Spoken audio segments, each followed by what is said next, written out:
Assalamualaikum warahmatullahi wabarakatuh. Waalaikumsalam warahmatullahi wabarakatuh. Alhamdulillahirabbil alamin. Salatu wassalamu ala asyrafil anbiya wal mursalin sayyidina wa maulana Muhammadin wa ala alihi wa ashabihi ajma'in. Amma ba'du. Anak-anak sekalian, bagaimana kabarnya? Alhamdulillah baik. Sehat semua ya? Alhamdulillah. Ada yang tidak hadir hari ini? Hadir semua? Alhamdulillah. Baik anak-anak sekalian, sebelum kita memulai proses pembelajaran kita, marilah kita berdoa terlebih dahulu. Silakan ketua kelas untuk memimpin doa. Marilah kita berdoa bersama-sama. Berdoa mulai. Bismillahirrahmanirrahim. Rabbi zidni ilman warzuqni fahman. Amin. Anak-anak sekalian, ada yang masih ingat pelajaran kita minggu yang lalu? Saya, Pak. Silakan Iin. Minggu lalu kita mempelajari tentang percaya kepada malaikat, dan kita wajib mempercayai dan meyakini bahwa Allah Subhanahu wa taala menciptakan malaikat.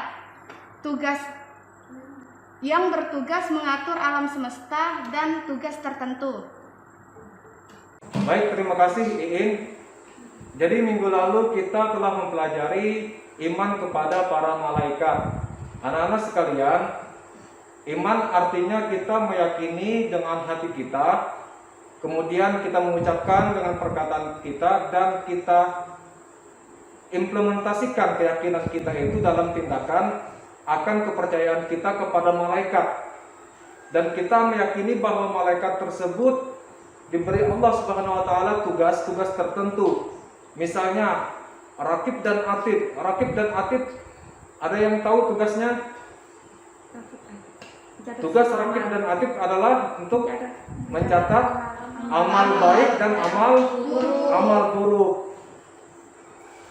Jadi dimanapun kita berada, apapun yang kita lakukan, peraturan apapun yang kita lakukan, kita patuhi dan kita langgar, itu akan dicatat oleh Raqib dan Atid. Anak-anak sekalian, setelah proses pembelajaran, diharapkan anak-anak mampu menelaah makna Quran Surah An-Nisa ayat 59 serta hadis terkait, kemudian menelaah asbabun nuzul Quran Surah An-Nisa ayat 59, juga mampu menganalisa manfaat, hikmah, dan contoh perilaku taat pada aturan sesuai syariat Islam.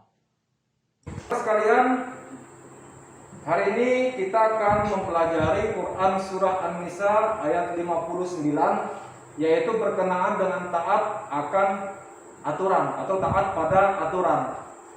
Sebelumnya, marilah bersama-sama kita membaca surah Quran An-Nisa ini terlebih dahulu. Silakan ikuti setelah saya.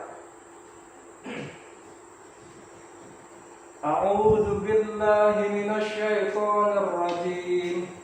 A'udzu billahi minasyaitonir rajim. Bismillahirrahmanirrahim. Bismillahirrahmanirrahim. Ya ayyuhalladzina amanu. Ya ayyuhalladzina amanu. Atii'ullah Atii'ullah wa atii'ur rasul wa atii'ur rasul wa ulil amri minkum. wa ulil amri minkum.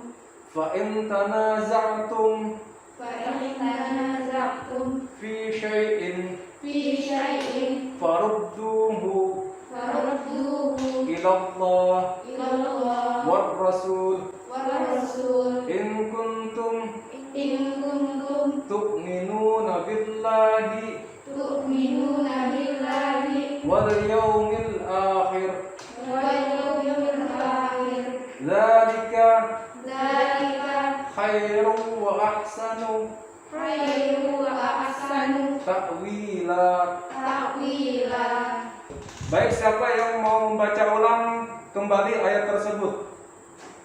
Saya, Pak. Silakan. أعوذ بالله من الشيطان الرجيم. بسم الله الرحمن الرحيم. يا أيها الذين آمنوا أطيعوا الله وأطيعوا الرسول وأولي الأمر منكم فإن تنازعتم في شيء فردوه إلى الله والرسول إن كنتم تؤمنون بالله واليوم الآخر ذلك خير وأحسن تأويلا. Baik, terima kasih kepada Aisyah. Selanjutnya, siapa yang mau menanggapi ayat tersebut? Menurut saya ayat tersebut menyuruh kita untuk mentaati Allah, Nabi dan pemimpin kita atas aturan yang telah ditetapkan agar terciptanya kemaslahatan umum. Baik, selain Niken, siapa lagi yang mau menanggapi ayat tersebut? Saya, Pak. Ayat tersebut menyuruh kita untuk mentaati Allah dan Rasul-Nya tanpa memperdulikan apapun keadaan kita. Sedangkan pemimpin, kita harus memilah aturan yang sesuai dengan syariat Islam atau tidak. Anak-anak sekalian, tafsir Quran surah An-Nisa ayat 59. Pertama, perintah untuk mentaati Allah Subhanahu wa taala, yakni dengan menjalankan segala perintahnya dan menjauhi segala larangannya. Kemudian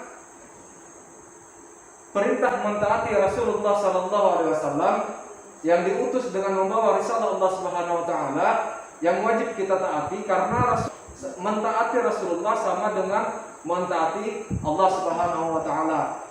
Kemudian tafsir yang ketiga, perintah mentaati ulil amri.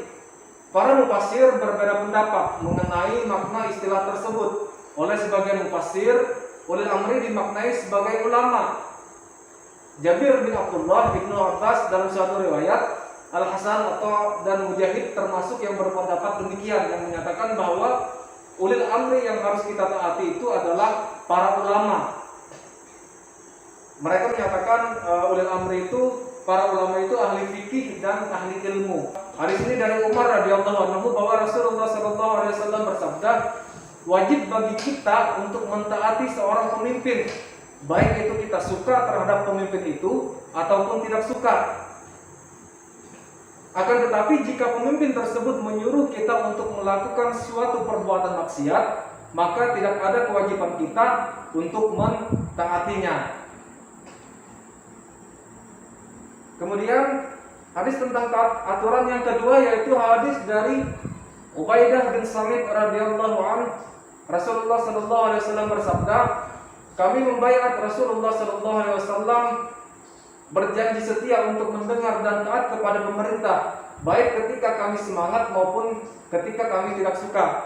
Kami dilarang untuk memberontak dari pemimpin yang sah. Jadi di sini Rasulullah sallallahu alaihi wasallam menyuruh kita untuk mentaati siapapun pemimpin kita, dan kita dilarang untuk memberontak kepada suatu pemerintahan yang sah. Baik anak-anak sekalian, siapa di antara kalian yang bisa atau yang mau menanggapi tentang berita tersebut? Bisa kalian lihat di depan, ditahan sebagai tersangka kasus korupsi, Kepala SMAN 19 Kota Bekasi dinonaktifkan. Siapa yang mau menanggapi? Dipersilakan. Pak, menurut saya tindakan yang dilakukan Kepala SMA 19 Kota Bekasi sangat bertentangan dengan perintah agama dan perintah kenegaraan, karena seharusnya seorang kepala sekolah itu mengayomi dan melayani masyarakat di sekolahnya. Jadi tidak seharusnya dia melakukan tindakan korupsi tersebut. Baik, terima kasih.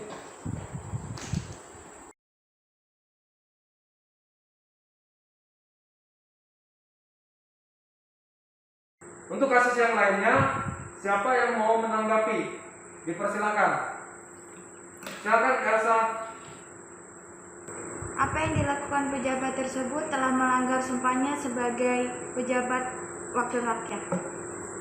Baik, terima kasih. Baik anak-anak sekalian, silakan kalian membuat kelompok. Silakan untuk membuat kelompok sekarang. Baik anak-anak sekalian, di tangan saya ada beberapa kasus. Silahkan kalian analisa kasus-kasus tersebut dan kaitkan kasus-kasus tersebut dengan materi pelajaran kita saat ini. kemudian kalian diskusikan. Setelah kalian diskusikan, kemudian apa hasil dari diskusi kalian, kalian tuangkan ke dalam mind mapping. Silakan.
Sudah selesai semua? Sudah.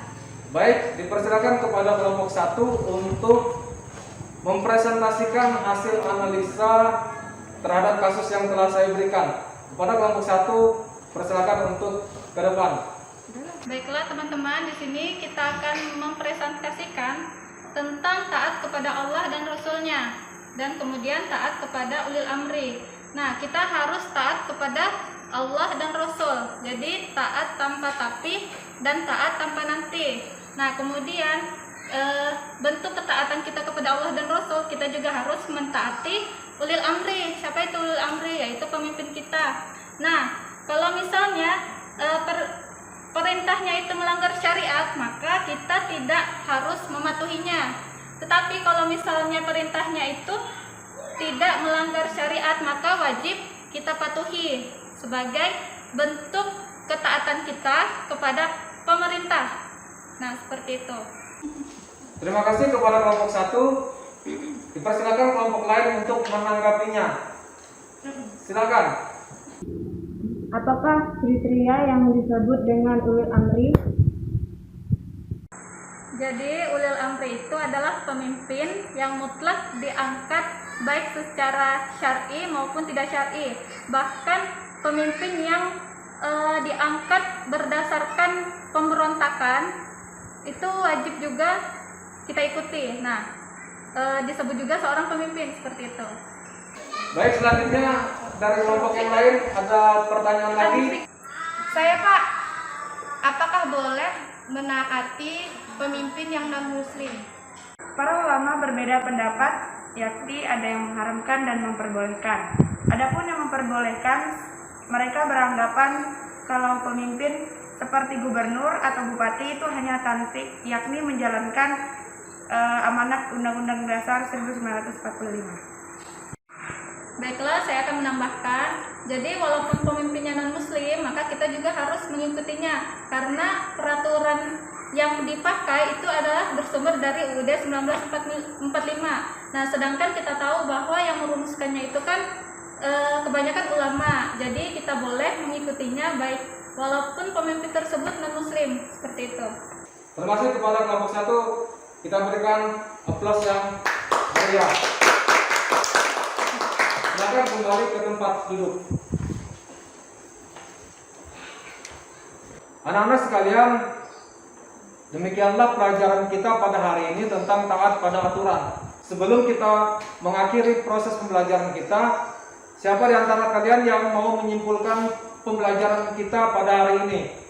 Silakan. Jadi pembelajaran kita hari ini adalah mengenai tentang taat kepada Allah, taat kepada Rasul, dan taat kepada pemerintah atau ulil amri.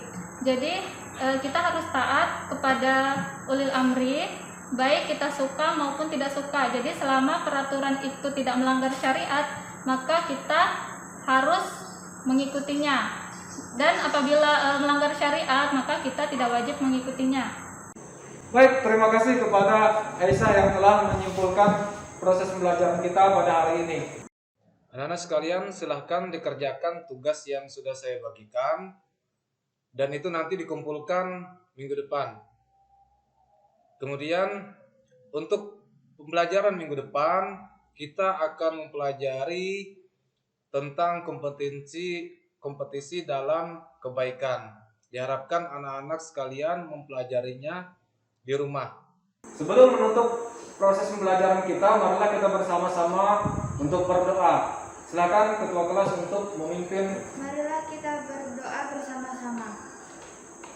Bismillahirrahmanirrahim.